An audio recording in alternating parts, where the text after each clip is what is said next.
Sa akin yung last registration nila, tapos yung resume nila, pinasok ko sa DepEd. Yan, binigay na yung cheque. So ma'am, First semester, 15 lahat yan. may pinipili po ba tayo ma'am o kaya nyong i-sustain lahat hanggat kaya nyo rin po? Kaya gusto ko iba-iba dahil gusto ko lahat makinabang. Pero pag ako naging mayor ng SWAL, marami akong bibigyan ng scholarship. Lahat ng honor student dyan sa high school, pag-aaralin ko sa college, libre. So ma'am, meron po tayong kukuhanan ng mga cheque rito, hindi lang isa, hindi lang dalawa, kundi parang kulang-kulang 20 po ito ma'am, ano? Oo. Ito po yung mga cheque po ng mga scholar ni Mrs.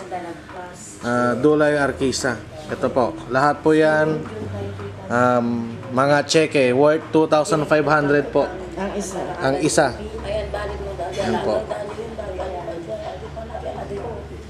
Ma'am, lahat. Hindi niya mag-aaya, binigay ko na. Ay, nabigay yung pasmitin. Sabi ko, barko, ibigay mo para Wait, lagi ako nagtungan lang. Ma'am, lahat po ba ito, ma'am, mga pawang taga-bayan po ng Sual? Oo, taga-SWAL lahat yan. Ma'am, balak nyo pa po, sa dami po nito, ma'am, mayroon pa po kayong balak dagdagan yung mga scholars natin. Oo, sa susunod, 30 na bibigyan ko. Yes, ma'am, maraming salamat po. Sigurado po, sana po makausap po natin yung mga scholars nyo, ma'am, para magbigay pasalamat na rin po sa inyo. O, sige, sige. Salamat po. Pagbalik mo mamaya. Kunin ko nga rin yung sana ko kung hindi.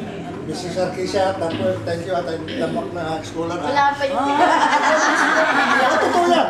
Ikaw mismo. Si Manong Kundi. Pahatid mo sandali kay Andy. Wala pa po, ma'am. Wala pa siya. Ikaw, si Benny. Si Bini. Sige, pahatid mo. Ay, si Bini! Tulog daw.